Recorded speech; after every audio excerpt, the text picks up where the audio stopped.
Hello दोस्तों, welcome to my YouTube channel Global English Academy. दोस्तों, मैं सोनू सर आपके सामने दोबारा हाजिर हुआ हूँ एक नए पेपर सेट के साथ। दोस्तों, जैसा कि आप जानते हैं कि army clerk TA army clerk 2024 की एग्ज़ाम डेट क्लियर हो गई है और ये भर्ती ऑफलाइन एग्ज़ाम की थी, जिसकी एग्ज़ाम डेट कितना हो गई है, 12 जनवरी 2025 हो गई। इसको ध्यान में रखते हुए हम आपके लिए लेकर आए हैं प्रीवियस ईयर पेपर सेट की एक पूरी सीरीज़ लेकर आए हैं और आज हम लोग सेट नंबर 10 को डिस्कस करने जा रहे हैं। तो दोस्तों, बिना समय गवाए हम अपने वीडियो को शुरू करते हैं। तो ये रहा क्वेश्चन नंबर 1। देखिए, पहला क्वेश्चन जो है आपके पास में 1 से लेके 5 तक जो पूरे के पूरे हैं वो पैसेज रिलेटेड क्वेश्चन हैं और इनको हम वन वन करके देख लेंगे ये कैसे काम। क्या लिखा हुआ है? Vacation were once the prerogative for the privilege few even as a late as 19 century. 19वीं शताब्दी के अंत तक बोला गया है कि यहाँ पर ये जो प्रेरोगेटिव का मतलब होता है विशेष अधिकार, कुछ विशेष अधिकार वाले लोगों को छुट्टी के कुछ विशेष अधिकार दिए होते थे। Now they are considered the right of all. लेकिन अब ये सब किसी का क्या माना जाता है? सबका अधिकार माना जाता है, except for such unfortunate masses as China. China के अंदर कुछ दुर्भाग्यपूर्ण जनसंख्या है जिसको ऐसा छुट्टियां नहीं मिलती है। फॉर हुम life expected for the sleep brief period of rest and uninterrupted twelve. जिनके लिए छुट्टियों के अंदर क्या होता है, बस थोड़ी सी नींद होती है, थोड़ा सा समय मिल पाता है उनको रेस्ट का और लगातार मेहनत करनी पड़ती। They are more necessary now than before. The cause of average life is well rounded and has become increasingly departmentalized. देखिए क्या हो रहा है कि अब ये छुट्टियों की आवश्यकता बढ़ती जा रही है। एक एवरेज लाइफ बंदे की जो होती है उसमें कुछ छुट्टियां उसको दी जाती हैं। अब ये क्या हो गया, औसतन ना होकर अब ये क्या है, डिपार्टमेंट पे डिपेंड करने लगा। हर डिपार्टमेंट अपने हिसाब से कुछ छुट्टियों को डिसाइड करता है। The idea of the vacation as we conceive it must be incomprehensible to the primitive people. पुराने टाइम पे जो लोग थे उनको छुट्टियों का अर्थ ही नहीं पता होता था। Rest of some kind has of course always been a part of rhythm of a human life. लेकिन अब कुछ चीज़ों को छोड़कर अब अगर हम देखते हैं तो छुट्टियां जीवन का एक हिस्सा बनती जा रही हैं, एक लहर बनती जाती है। बट अर्लियर एजेस, शुरुआत में, did not find it necessary to organize it in the way that the modern man has. बोला गया है कि लेकिन अब अर्लियर एज में देखा गया है, पुराने समय में इसके महत्व को नहीं समझा जाता था, लेकिन अब हम लोग क्या कर रहे हैं, इसके महत्व को समझ रहे हैं। हॉलीडेज, छुट्टियां, फीस्ट डेज, भोजन के लिए छुट्टियां were sufficient with modern man's increasing tensions with the useless quality of so much of his work this break in the year routine and became steadily more necessary. बोल रहे हैं कि लगातार व्यक्ति काम करता है, जॉब करता है, तो जिसके कारण क्या होती है, उसको छुट्टियां कम मिल पाती हैं जो सफिशिएंट नहीं होती। Vacation become necessary for the purpose of the renewable and repair. देखिए, कोई व्यक्ति लगातार काम करता रहे और उसको कोई ब्रेक ना मिले तो उसका दिमाग बिल्कुल बंद हो जाता है। इसलिए छुट्टियां भी हमारे जीवन के लिए एक नेसेसरी पार्ट है, एक अभिन्न अंग है। देखिए, author main purpose in the passage to, author का पैसेज में क्या मेन पर्पस था? Explore the history of vacation, छुट्टियों के इतिहास के बारे में जानकारी देना। Option number 1 will be final answer. According to the passage we need vacations now more than ever because we have. देखिए, पैसेज के अनुसार अब हमें और ज़्यादा छुट्टियां चाहिए हैं, जैसा कि पहले नहीं होती थी। वी हैव, क्यों चाहिए हमको इतनी छुट्टियां? आ हायर स्टैंडर्ड ऑफ लिविंग, ताकि हम उच्च गुणवत्ता वाला जीवन जी सके? नहीं। Little diversity in our work, अपने कार्य में विविधता ला सके? नहीं। मच मोर फ्री टाइम, हमको ज़्यादा फ्री टाइम चाहिए? नहीं। अ मोर केयर फ्री नेचर, हमको एक ऐसा नेचर चाहिए, एक ऐसी प्रकृति चाहिए जिसमें हम टेंशन फ्री रह सकें। ठीक है, नंबर 3 पर आइए। 3 क्या बोल रहा है? It is implied in the passage that our life are very dash. इस पैसेज में बताया गया कि हमारा जीवन क्या है, किस तरह का हमारा जीवन है। क्या आदतन एक ही काम करता है? नहीं। पैट्रियोटिक, देशभक्त है? नहीं। वेरीड मतलब विभिन्नताओं से भरा हुआ, अलग अलग चीज़ें हमारे जीवन में होती रहती। इंडिपेंडेंट? नहीं। तो option number 3 will be final. बोला गया है as used in the passage the word पैराग्रेटिव लाइन। पैराग्रेटिव में जो वर्ड यूज़ किया गया है इसका मतलब क्या है लाइन के अंदर? यहाँ पर एक वर्ड आया है पहली लाइन में, यह है ना, प्रेरोगेटिव। प्रेरोगेटिव का मतलब होता है विशेष अधिकार देना, किसी को क्या कर देना, विशेष अधिकार देना। तो देखिए, हैबिट मतलब आदत होता है। प्रिविलेज का मतलब क्या होता है, किसी को स्पेशल अधिकार दे देना। तो लोगों को 19वीं सदी से पहले लोगों को क्या थे, विशेष अधिकार थे, केवल खास आदमियों को छुट्टी मिलती थी, सभी को छुट्टी नहीं मिलती थी। रिक्वेस्ट मतलब निवेदन, होप मतलब आशा। आंसर क्या है हमारा, option number 2। Clear. Let's see question number 5। The contemporary attitude toward the vacation is best express by the which of the following proof. बोला गया है कि समकालीन कार्य के प्रति, छुट्टियों के प्रति जो एटीट्यूड है वो इनमें से किस में से ज़्यादा सामने समझ में आता है। देखिए, अ पेनी saved in a Penney earn, है ना, क्या ये होगा, नहीं, थोड़ा बचाना चाहिए। The devil finds work of ideal hand, मतलब ऐसा बोला, अनाड़ी को कोई काम दे देना, नहीं। All work no play make Jack a dull boy, एक व्यक्ति 24 घंटे ही काम करता रहे और वो रेस्ट ना ले तो व्यक्ति कैसा हो जाता है, डल हो जाता है, उसकी परफॉर्मेंस डल हो जाती है। तो यही इसका answer. Many hand make light work, ज़्यादा हाथ कम काम, ज़्यादा हाथ से क्या होता है, थोड़ा काम होता है। Option number 3 will be final, जो उसको सेट करेगा।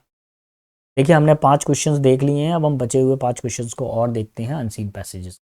आपके पेपर में 10 क्वेश्चन मिलेंगे, 10 क्वेश्चन अनसीन पैसेज के आएंगे, 5 हम कंप्लीट कर चुके हैं, 5 हम करने वाले। अगर आपको मेरा पढ़ाना पसंद आ रहा है, आपको लग रहा है कि सर हमारे लिए क्वालिटी ऑफ कंटेंट बना रहे हैं, हमारे लिए कुछ नया लेकर आ रहे हैं, तो प्लीज़ मेरे चैनल को लाइक शेयर सब्सक्राइब करना ना भूलिएगा। क्या बोल रहे हैं, among the natural resources which can be called upon in natural plan for development. देखिए, बोला गया है कि नेचुरल रिसोर्सेज में से सबसे ज़्यादा जो नेशनल प्लान है, राष्ट्रीय डेवलपमेंट का जो प्लान है, वो उसको क्या माना गया है, probably most important human labour, मानव श्रम। मानव श्रम को सबसे ज़्यादा महत्वपूर्ण कड़ी माना गया है राष्ट्र के निर्माण में। Without productive labour force including effective leadership intelligent middle management, बोला गया है कि अगर हम कोई प्रोडक्टिव लेबर करते हैं, अगर हम मेहनत करते हैं, तो उसके अंदर क्या क्या शामिल होता है, इफेक्टिव लीडरशिप शामिल होती है, बुद्धिमत्ता शामिल होती है, मिडल एज मैनेजमेंट शामिल होता है।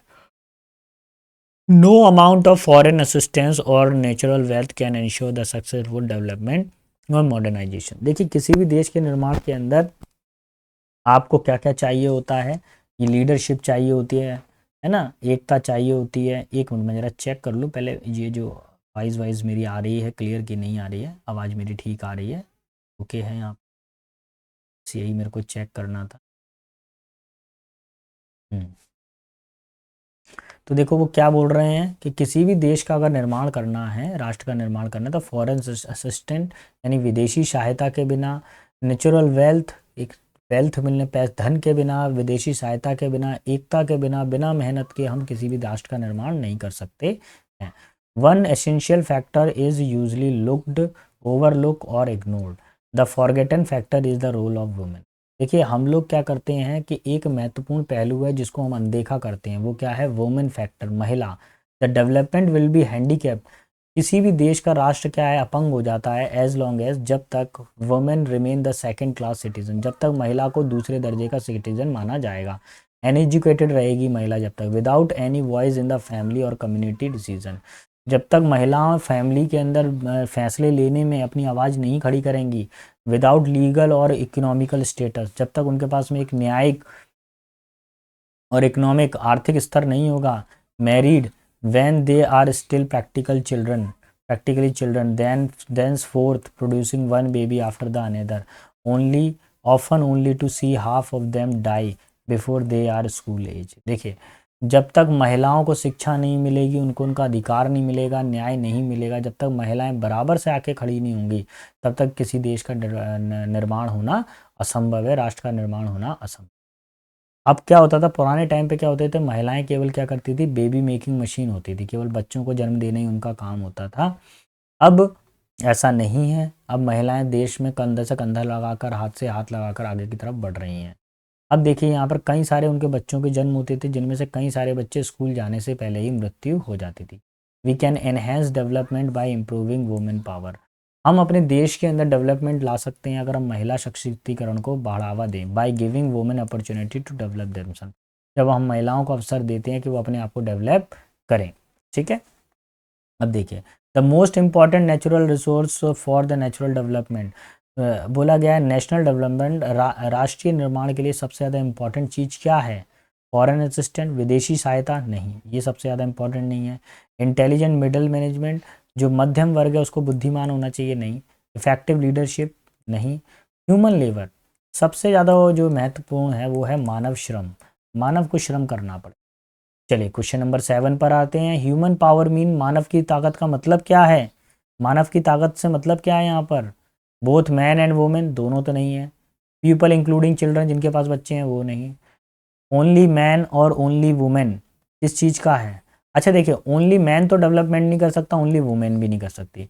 ह्यूमन के अंदर दोनों आते हैं, मैन एंड वुमेन। तो मेरा आंसर ऑप्शन नंबर 4 बिल्कुल करेक्ट होगा। Option number 4 will be my final answer. Clear? अब आ जाइए क्वेश्चन नंबर 8। द इग्नोर्ड और overlooked for the factor in the development of the nation. देखिए हम किस चीज़ को इग्नोर करते हैं अपने राष्ट्र के निर्माण में? किसको हमने अनदेखा कर दिया अपने राष्ट्र के निर्माण में? हम लोगों ने रोल ऑफ वुमेन, महिलाओं के जो अधिकार हैं उनको अनदेखा कर दिया है राष्ट्र के निर्माण में। Option number 1 will be final. 9 पर आइए। वुमेन हैव हार्डली, महिलाओं के पास मुश्किल से क्या होता है? महिलाओं के पास any voice in the family और कम्युनिटी डिसीजन। ठीक है, ये भी सही बात है, मुश्किल से उनके पास कम मौका मिलता है। एनी इकोनॉमिकल और लीगल स्टेटस, ये भी सही है, ये बात भी सही है। एनी वॉइस इन फैमिली और कम्युनिटी डिसीजन, ठीक है, ये तो पहला वाला ही पॉइंट आ गया। और लीगल और इकोनॉमी स्टेटस, अच्छा थर्ड वाले में दोनों ही पॉइंट शामिल हो गए, ए और बी आ गया। Any voice to decide about themselves, कोई आवाज़ जो उनके बारे में फैसला लेगी, नहीं ऐसा नहीं। इनके पास क्या होता, परिवार के अंदर और समाज के अंदर और कानूनन और इकोनॉमिकल स्तर पर आवाज़ उठाने के कम मौके होते हैं, तो इसलिए ऑप्शन नंबर थर्ड हमारा हो जाए। क्या हो जाएगा? Option number third. ठीक है, चलिए आगे की तरफ बढ़ते हैं। वुमेन पावर इज, महिला सशक्तिकरण क्या है? क्या है महिला? An essential power to the death of children, बच्चों की मृत्यु पे ताकत, नहीं। An essential power in the marriage, marriages ताकत, विवाह के अंदर शक्तियाँ, नहीं। An essential power in child production, बच्चों के जन्म देने में कोई ताकत, नहीं। An essential power in development of, राष्ट्र के निर्माण में मदद करना महिलाओं में वुमेन पावर। अब स्पॉटिंग एरर आपको बतानी है और देखते हैं इसमें कैसे सॉल्व करेंगे स्पॉटिंग एरर। देखिए 10 क्वेश्चन हम कर चुके हैं आपके पैसेज के, और अब रिमेनिंग क्वेश्चन को भी देखते हैं। If it were possible to get near when one of the volcano eruptions. देखिए मैं आपको एक फॉर्मूला बना दूं बेटा, इसको तो आप रट लीजिए, ये बार बार पेपर में देखने को। सुपरलेटिव डिग्री और पर आ जाता प्लूरल काउंटेबल नंबर प्लस, देखिए कभी भी वन ऑफ द आ जाए, हो सकता है सुपरलेटिव डिग्री आ जाए या नहीं आए, ठीक है। फिर प्लूरल काउंटेबल नंबर आना चाहिए और singular verb. One of, one of the volcanic eruptions, superlative degree नहीं दिया लेकिन प्लूरल काउंटेबल नंबर दिया। वर्ब कैसी आनी चाहिए? सिंगुलर। यहाँ वर्ब कैसी है? टेक, प्लूरल वर्ब है। पार्टिए, टेक की जगह पर हो जाएगा बेटा टेक्स। जैसे ही टेक में एस लग गया तो वर्ब हो गई सिंगुलर। तो यही हमारा आंसर होगा ऑप्शन नंबर, ठीक है, क्लियर। आगे आइए अगले क्वेश्चन की तरफ। A rise in rent and wages have been found to go together. अब इसके अंदर क्या करना है आपको देखना है। फिर नाउन आता है, नाउन के बाद में एक प्रपोजिशन आता है, फिर एक नाउन आता है, फिर आती है हमारे पास वर्ब। किसके अकॉर्डिंग आती है? पहले ए आर्टिकल हो गया, राइज हो गया noun, of preposition, in preposition हो गया, रेंट एंड वेजेस हो गया नाउन। अब इसमें जो वर्ब है ये कैसी वर्ब है? प्लूरल। इस वर्ब का कनेक्शन इसके साथ, राइज क्योंकि सिंगुलर सब्जेक्ट है, इसलिए आने वाली वर्ब भी कैसी होगी? सिंगुलर। हैव की जगह पर option number B will be final, clear. 13 पर आ जाइए। He is one of the most, देखिए इसमें क्या है कि दिए गए सेंटेंस में एरर जो क्रिएट होगी वो एक दो जगह पर हो रही है, उसको देख लेते हैं। He is one of the most, he is one of those few post-colonial writers who believe that this talk about the colonialism too far and has turned into the clique. अच्छा देखिए, वन ऑफ दोज के बाद में plural countable number आता है, few post colonial. यहाँ पे जो राइटर है ये सिंगुलर है, इसमें बेटा आपको इसको प्लूरल करना पड़ेगा। क्या करना पड़ेगा? इसको प्लूरल बनाना पड़ेगा। राइटर में एस लगा क्योंकि अभी मैंने आपको जब वन ऑफ आ जाता है, थोड़ा सा बैक में देखिए क्या बताया था मैंने, जब वन ऑफ द आ जाता है तो उसके बाद में अगर ज़रूरत हो तो सुपरलेटिव डिग्री, नहीं तो बाद में क्या आता है, प्लूरल काउंटेबल नंबर की। यहाँ पर क्या हो रहा है, यहाँ पर बेटा one of the few post colonial, इसको बेटा पूरा का पूरा आपको प्लूरल काउंटेबल नंबर में, इसलिए राइटर को क्या करेंगे आप, राइटर्स करेंगे। और एक जरूरी चीज़ और, अगर इसको आपने राइटर्स किया, अगर आपने इसको प्लूरल नंबर बनाया तो यहाँ पर वर्ब भी कैसी आनी चाहिए, प्लूरल। तो यहाँ वर्ब में से एस हट जाए, हमारा आंसर क्या हो जाएगा, ऑप्शन। एरर तो वन में ही आ रही है, कैसे भी कर लीजिए, चाहे वर्ब चेंज कर लीजिए चाहे नाउन चेंज। चलिए अब आगे प्रपोजिशन के कितने क्वेश्चन आते हैं बेटा, 3 क्वेश्चन आते हैं एग्जाम के अंदर, हम तीनों क्वेश्चन को वन बाय वन देखें। डोंट डिपेंड, डिपेंड के साथ में 2 ही प्रपोजिशन आते हैं, या तो ऑन आता है या क्या आता है, अपॉन आता है, 2 प्रपोजिशन आते हैं। अभी क्या दिया हुआ है, ऑन, ये फिक्स्ड प्रपोजिशन। 15 पर आ जाइए, our life promises a lot dash pleasure and we must learn to enjoy it. हमारी लाइफ क्या करती है, हमसे कई सारी चीज़ों का प्रॉमिस करती है। क्या प्रॉमिस करती है हमारी लाइफ हमसे, अलॉट के साथ में क्या आता है, अलॉट ऑफ आता है, ये तो आप लोगों ने पढ़ा ही है ना, अलॉट ऑफ, ठीक है, फिक्स्ड प्रपोजिशन। ऑप्शन सी हमारा final. He travelled dash the country, all dash the country, भैया all over the country fixed preposition है। He travelled all over the country, all के साथ में कौन सा प्रपोजिशन आता है, over, all over the country, संसार भर में घूमा है। जब वो 8 वर्ष का था तो पूरा संसार उसने घूम लिया था। अब आ जाइए आर्टिकल्स पे चर्चा करते हैं, ठीक है, आर्टिकल बताना है आपको। Have you read dash Mahabharata, Mahabharata क्या एक उपन्यास है, और उपन्यास के लिए हम किसका यूज़ करते हैं, दा का यूज़ करते हैं। एक हिस्टोरिकल बुक है ना, तो दा का यूज़ करेंगे, ठीक है, religious book. Dash rich are always happy, बेटा पहले इसको स्टार कर लीजिए ये वाले क्वेश्चन को, तो आपके एग्जाम का टॉप मोस्ट क्वेश्चन। देखिए रिच यहाँ पर क्या है कि प्लूरल को दर्शा रहा है, प्लूरल वर्ब आ रही है ना, तो जब प्लूरल वर्ब आती है तो रिच में क्या लगता है, दा लगता है, लेकिन जब सिंगुलर वर्ब हो तो फिर अरिच हो जाता है। यहाँ पे द रिच का मतलब क्या है, अमीर लोगों का पूरा वर्ग, जब रिच से पहले दा लग जाए तो द रिच मतलब पूरा अमीर लोगों का वर्ग कहलाता है, ठीक है। अगले क्वेश्चन की तरफ बढ़ते हैं। अगला क्वेश्चन क्या बोल रहा है, oranges are sold by dash dozen. देखिए कभी भी कहीं पर भी कोई भी यूनिट आ जाए, यूनिट ऑफ मेजरमेंट आ जाए, क्या आ जाए, यूनिट ऑफ मेजरमेंट आ जाए, तो ऐसी सिचुएशन के अंदर हम लोग दा का यूज़ करें। Option number C will be final. अच्छा इसमें क्या दिया था, ऑप्शन नंबर सी इसका भी आंसर, 18 का भी सी, 19 का भी सी, ठीक है। अब आ जाइए क्वेश्चन नंबर 20 पे। तो अब समझेंगे बेटा ये स्टोरी कौन सी है, PQRS वाला पार्ट है, यानी सेंटेंस दिया हुआ है उल्टा सीधा आपको अरेंज करना है। इसमें कितने क्वेश्चन दिए गए हैं, 3 क्वेश्चन दिए गए हैं। कितने दिए गए हैं बेटा, 3 क्वेश्चन दिए गए हैं, और तीनों क्वेश्चन को हमको वन बाय वन करके देखना है। तो सबसे पहले आप जाइएगा इनके ऑप्शन की तरफ, आ जाइएगा ऑप्शन की तरफ, अगर पहला वाला मिल जाता है तो बाकी सारे बन जाते। तो देखेंगे कैसे करेंगे। It was 9 o'clock in the evening, Rajan was reading. शाम के 9 मतलब इवनिंग, इन द इवनिंग, रात के 9 बज रहे थे और राजन क्या कर रहा था, पढ़ रहा था। अचानक से उसने क्या किया, एक आवाज़ सुनी, फेंट नॉइजेस सुनी, उसने अचानक से एक आवाज़ सुनी। पहले आर आएगा, suddenly he heard a noise, उसके बाद में क्या हुआ, फिर पी आएगा। At first he thought nothing of it, पहले उसको लगा कि वहाँ पे कुछ भी नहीं है, पी के बाद में आएगा आपके पास में S. When he went to the bedroom, जब वो बेडरूम पहुंचा। Later however he was shocked by what he saw, जब बाद में उसने उसको देख कर जब वो रूम में पहुंचा, और रूम में देखने के बाद में उसको काफ़ी ज़्यादा झटका सा महसूस हुआ कि उसने क्या देखा है। The walls were moving masses of big and, उसने देखा कि दीवार के ऊपर बहुत सारी चींटियाँ क्या है, रेंग रही हैं। दे कवर्ड एवरीथिंग, उन्होंने हर चीज़ को कवर कर लिया है। Book cases, self and chest of drawer, drawer पे चढ़ गई हैं चींटियाँ, किताबों के ऊपर चढ़ गई हैं, चारों तरफ चींटियाँ ही चींटियाँ हैं। Option number third will be final. अब 31 क्वेश्चन पर आ जाइए। 31 में क्या करना है, पहले तो ऑप्शन को मैच करा करिए, QSPT। इसमें रिपीटेशन किसका मिल रहा है, पी वाले लेटर का रिपीटेशन मिल रहा है, इसलिए 1 और 2 को कैंसिल कर दीजिए, या तो पी ये है या तो पी ये वाला है। Abraham worked very hard and had no time to feel lonely, उसके पास इतना समय था कि उसको कभी भी अकेलापन महसूस नहीं होता था। फिर आएगा 1। Abraham was very fond of book, Abraham को किताब पढ़ने का बहुत मन था। फिर शी, अच्छा, अब्राहम यहाँ पे एक लड़की है। She use to sit by the fire side in the evening and tell him story.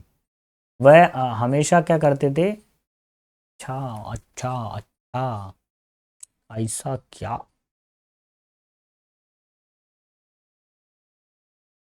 आ जाएगा। देखिए, एक मिनट रुकिए, मैं एक चीज़ मिस हो गई है मेरे से। क्या मिस हुआ है? यहाँ पे शी का यूज़ किया गया है, लेकिन शी के बारे में चर्चा पहले कहीं नहीं हुई। पहले नाउन आता है, फिर देखिए Abraham was very fond of book. अब पी के बाद में अगर एस रख के देखता हूँ तो देखिए हिज मदर। अब बात सही है कि किसकी माँ आ गई? अब्राहम की माँ। His mother had taught him to read when he was very young. जब वो युवा था तब उसकी माता ने, जब वो बच्चा था तब उसकी माता ने उसको पढ़ना सिखाया था। तो पी के बाद एस आएगा। अब आएगा R. She use to sit by the fire side in the evening and tell him story. वो आग के पास में बैठती थी और उसको कहानियां सुनाती थी। When his day's work in the field or in the forest was over, he settled down in the evening to read by the light of the fire. जब उसका काम पूरा ख़त्म हो जाता था, जब जंगल से वो काम पूरा कर कर आ जाते थे, तब वो आग के पास में बैठते थे और अपनी किताब को पढ़ा करती थी। Everything he would spend his time in reading all the books he could find. हर समय वो अपने समय को पढ़ने में व्यतीत करती थी, जो भी चीज़ उनको। तो option number third will be final. Clear? 22 पर आ जाते हैं। The tiny bacteria plants that live in the soil help to prepare food for the plant we cultivate. देखिए, छोटे बैक्टीरियल प्लांट होते हैं जो मिट्टी के अंदर रहते हैं, वो पौधे को उत्पन्न करने में, पोषित करने में बहुत सहायता करते हैं। अब इसमें पहला आ जाएगा R. There are millions of bacteria in cubic inch of the fertile soil. जो उर्वरक मिट्टी होती है उसके अंदर क्यूबिक सेंटीमीटर के अंदर बहुत सारे मिलियंस ऑफ बैक्टीरिया होते हैं, करोड़ों की मात्रा में बैक्टीरिया होते हैं। पहले आर, आर के बाद में आएगा P. The farmer work very hard to make the soil favourable. किसान बहुत मेहनत करता है कि ताकि क्या हो, हमारी जो मिट्टी है वो योग्य मिट्टी बने। आर के बाद पी, पी के बाद में आएगा अब S. Some kinds of the bacteria very harmful. कुछ तरह के बैक्टीरिया बहुत ज़्यादा नुकसानदायक होते हैं। But these soil bacteria are very necessary and help. लेकिन ये जो सॉइल बैक्टीरिया बहुत ही आवश्यक होते हैं और बहुत ही मददगार होते हैं। They do not need sunlight as do most plant. उनको सनलाइट की ज़रूरत नहीं होती जैसे और प्लांट्स को ज़रूरत होती है। Option number third will be final. Clear? तो 22 का आंसर थर्ड हो गया। 23 पर आ जाइए। वर्ड दिया हुआ है डिस्टॉर्टेड। डिस्टॉर्टेड का मतलब होता है बिगाड़ना। क्या होता है? किसी चीज़ को बिगाड़ देना, खराब कर। रॉन्ग का मतलब होता है गलत। ईवल का मतलब होता है कि बुराई, है ना। ईवल का मतलब क्या होता है? बुराई। डिफॉर्म का मतलब होता है किसी को बिगाड़ना, स्पॉइल करना। हार्म का मतलब नुकसान पहुंचाना। तो हमारा आंसर क्या होगा बेटा? डिफॉर्म ही होगा। सिनोनिम बताना है ना। चलिए 24 पर आ जाइए। सिनोनिम आपको बताना है। वर्ड है समटस। अच्छा, समटस का मतलब क्या होता है? आरामदायक। क्या होता है? आलीशान भी बोल सकते हैं। क्या बोल सकते हैं? समटस का मतलब आलीशान। ठीक है। डेलीट्रेस का मतलब क्या होता है? बेहोश, जिसको कोई होश ना। गॉर्जियस का मतलब क्या होता है? कि कोई काफ़ी ज़्यादा भव्य हो, अच्छा हो, सुंदर हो। पैरेलस का मतलब क्या होता है? जोखिम उठाना। ठीक है। और लग्जूरियस का मतलब क्या होता है? कि काफ़ी ज़्यादा आरामदायक हो, आलीशान हो, ऐसी स्थिति। अभी क्या करेंगे? इसका आंसर लग्जीरियस करेंगे, क्योंकि सिनोनिम आपको बताना है। आरामदायक हो, आलीशान हो, तो वही लग्जीरियस ही होता है। Option number D. चलिए अब हम क्रम में आ गए आखिरी वाले क्वेश्चन पे। एक चीज़ मैं आपको बता दूं, आर्मी क्लर्क टीए का जो पेपर सेट है रोजाना आपको 9 बजे आपको मिलता है। आप लोगों की एग्ज़ाम डेट 12 जनवरी है और ये पेपर सेट 12 जनवरी तक कंटिन्यू चलते रहेंगे। तब तक आप रोजाना रात को 9 बजे मेरे से जुड़ जाइए करा। रात को 9 बजे हम पर डे आपको पेपर सेट शेयर करते हैं। कहीं पर कोई भी डाउट आ रहा है तो प्लीज़ कमेंट बॉक्स में मुझको लिख कर बताइए। और अगर आपको मेरा चैनल पसंद आ रहा है, अगर आपको मेरा पढ़ाना पसंद आ रहा है, आपको लग रहा है कि सर एग्ज़ाम लेवल का कंटेंट दे रहे हैं, तो मेरे चैनल को लाइक शेयर सब्सक्राइब करना ना भूलिएगा। देखिए पहला जो वर्ड है हमारे पास में पीक्यू। पीक्यू का मतलब होता है मनमुटाव। क्या होता है? मनमुटाव, यानी असमर्थन, जिसमें समझौता ना हो, है ना। गैर राजी। वैल्यू का मतलब क्या होता है? किसी भी चीज़ की वैल्यू करना, मतलब किसी चीज़ को महत्व देना। महत्व, वैल्यू का मतलब क्या होता है? महत्व किसी चीज़। यहाँ पे वर्ड आया गली। गली का मतलब क्या होता है? नाली। होता है, एक नाली जो बनी होती है ना, घर के बगल से एक नाली बनी होती है पानी के निकास के लिए। अच्छा, स्मूथ का मतलब क्या होता है कि कोई चीज़ बिल्कुल समतल हो, समतल हो, बिल्कुल प्लेन हो। सूदी का मतलब क्या होता है, किसी को क्या करना, पेसिफाई करना, यानी शांत करना। क्या करना, पीस, किसी को शांत करना। तो यही इसका आंसर हो जाएगा option number D. P Q का मतलब क्या, मनमुटाव हो रहा है, और सूती का मतलब क्या हो जाएगा, शांत। तो यही इसका आंसर है। तो दोस्तों आज के सेशन में इतना ही था। मिलते हैं अगले वीडियो में, नए वीडियो में, नए क्वेश्चंस के साथ में, नए नए इंपॉर्टेंट क्वेश्चंस के साथ में, नए लेक्चर के साथ में। तब तक सारे बच्चे बेटा अच्छे से तैयारी करें, मेहनत करें, अपना और अपने माता पिता के नाम को रोशन करें। Best of luck. जय हिंद जवानों।